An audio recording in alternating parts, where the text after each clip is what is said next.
Hello. So this is the video covering the two problems that were related to homework 8 on the recitation worksheet yesterday, October 6th. So homework 8 is due tomorrow, October 8th. And this video will be up on Canvas, I assume, on October 7th.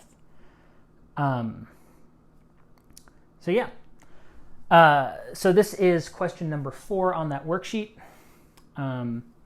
We're just asked to determine the form of the particular solution for this differential equation. So remember, when we've got something that looks like this, we know that our general solution will be the sum of the complementary solution y sub c and the particular solution y sub p. Y sub c is the solution to the associated homogeneous equation, so where we take the left-hand side and set it equal to 0. After finding y sub c, we can find y sub p.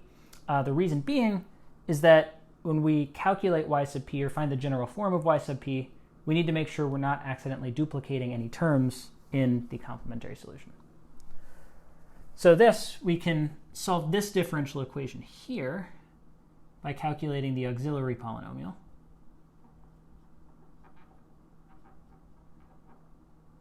And one thing I learned how to do this semester was spell the word auxiliary.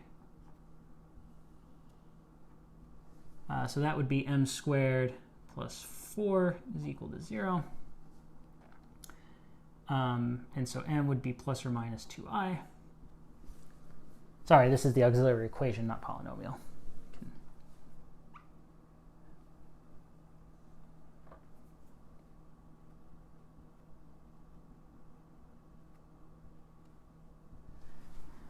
All right, so using Euler's formula, we know that the complementary solution will have the following form.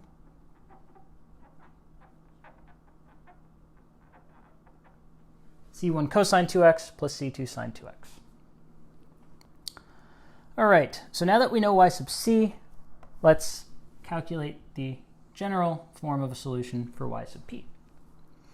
All right, so on the right, we know that I've got a degree 3 polynomial, 18t cubed, times trig function sine 2t. And that this is equal to 4 times my original function plus the second derivative of my original function. So we know that the form, then, of a particular solution to this differential equation should be some degree 3 polynomial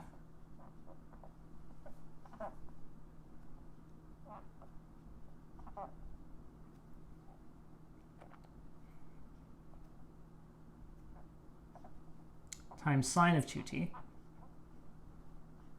plus, I'm going to leave myself a little space off here to the left, some degree 3 polynomial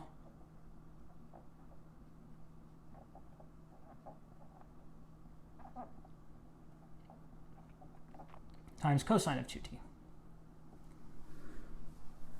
But going back to, and I had x here, we should have t's. Sorry about that. It's an easy mistake to make because we're so used to working with y and x, and then they throw y and t at us that it can be easy to, especially in the intermediate work, it can be easy to just throw in an x somewhere because we're used to x being the independent variable. But yeah, t. So this should be cosine 2t plus c2 sine 2t.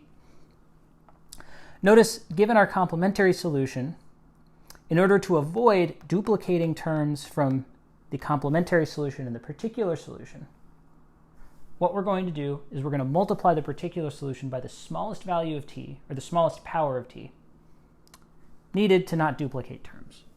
And so in this case, we just need to multiply each of these by t to make sure there are no duplicate terms between the particular solution and the complementary solution. So that would be the general form of the particular solution. I think my math lab should take it exactly as I wrote it in. Or actually, I think this question, the related question on your homework was, actually, I think that the question related to this on your homework was multiple choice, but I think generally with constants, my math lab is happy for constants to be inputted, C sub 1, C sub 2, or A sub 1, A sub 2, so on. All right, so problem number 2 on this worksheet related to the chapter or homework 8 problems asks us to find the general solution of this differential equation. So this will involve a lot of fun algebra. First thing we want to do is find the complementary solution y sub c. Remember, we can do that by calculating the solution to this homogeneous equation. And this has auxiliary equation m squared plus 81 equals 0, with roots m equals plus or minus 9i. And so by Euler's formula, y sub c is equal to c1 cosine 9x plus c2 sine 9x.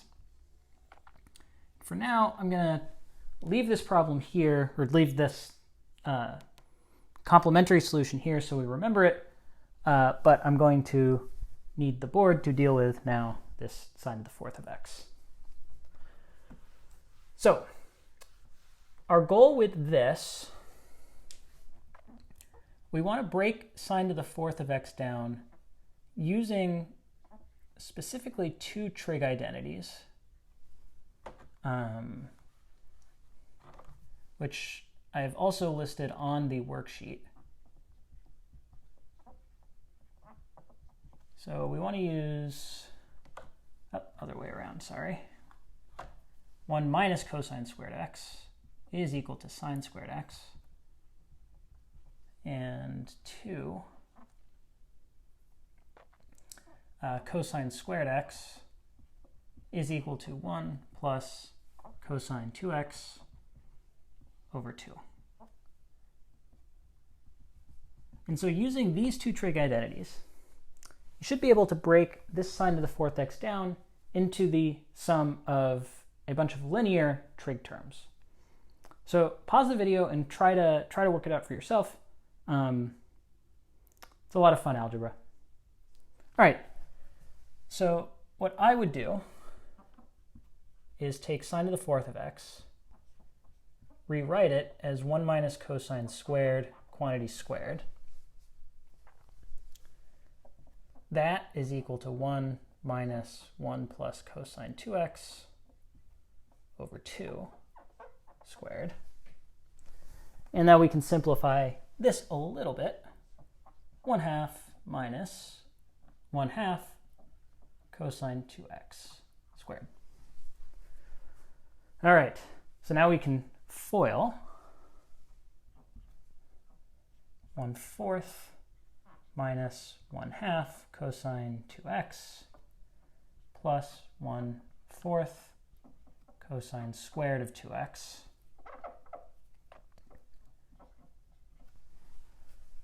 And now we use trig identity number 2 one more time. This is equal to 1/4 minus 1/2 cosine 2x plus 1/4 times 1 plus cosine 4x all over 2. And now combining like terms and rearranging some things, you should get that this is equal to 1/8 cosine 4x minus 1/2 cosine 2x plus 3/8. So sine to the fourth of x is equal to that. That's kind of cool. It's always fun to me to see those weird trig relations that we get.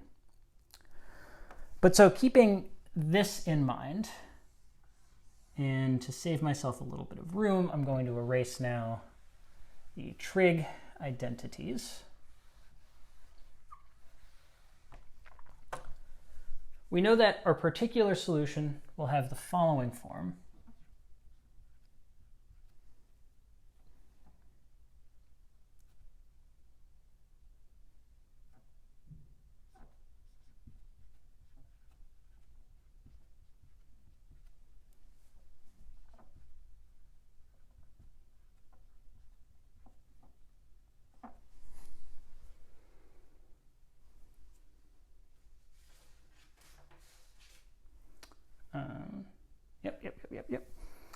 Plus b1 cosine 4x, 2x, sorry, plus b2 sine 2x, plus c. All right. So we'll need the first or we'll just need the second derivative of this particular solution.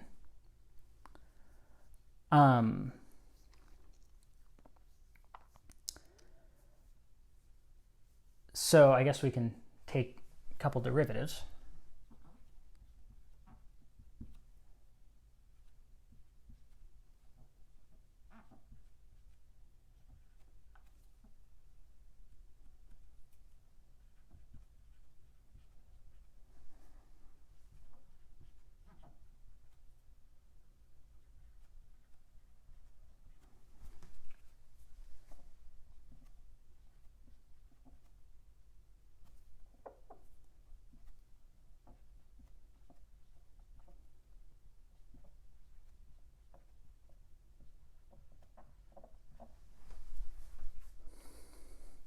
All right, now take the second derivative. Negative 16 a1 cosine 4x minus 16 a2 sine 4x minus 4 b1 2x minus 4 this should be cosine 2x, sorry,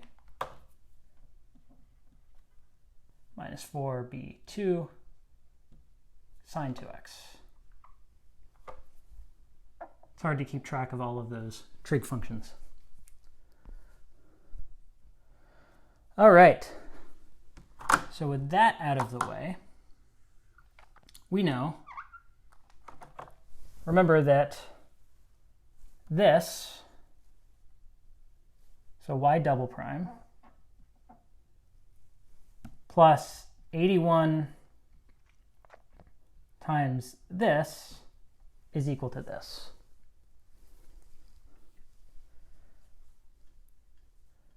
So what you would do is you would add 81 times this plus this and combine all the like terms. And to save a couple steps and a little bit of algebra, you should get that 65a1 cosine 4x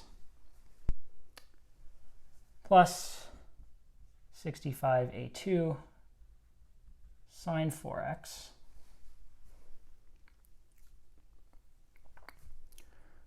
plus 77 b1 cosine 2x plus 77 b2 sine 2x plus 81 times c is equal to that. All right, so thankfully, there are a couple of things we can immediately see. We can see that a2 is equal to b2 is equal to 0. So there are no sine terms in this equation, so the sine terms actually just go away.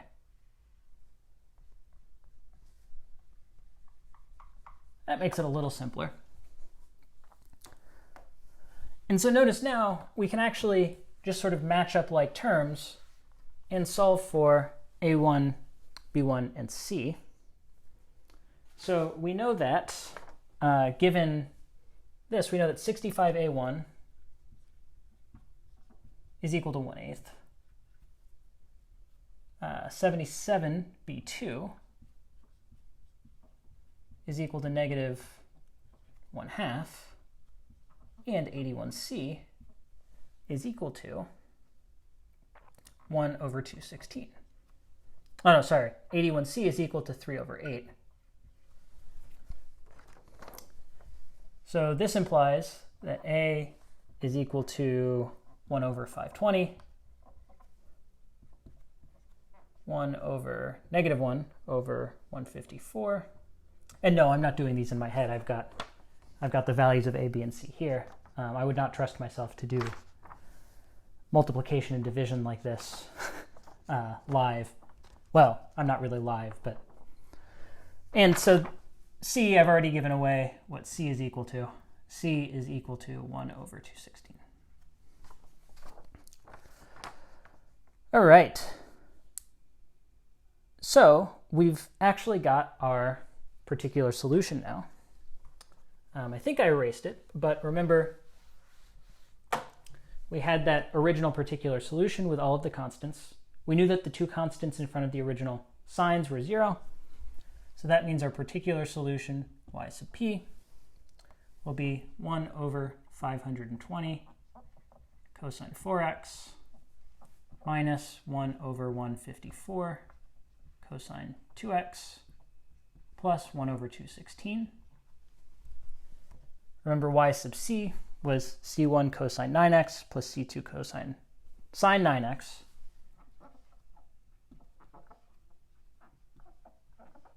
And so remember, our final solution then will be y sub c plus y sub p.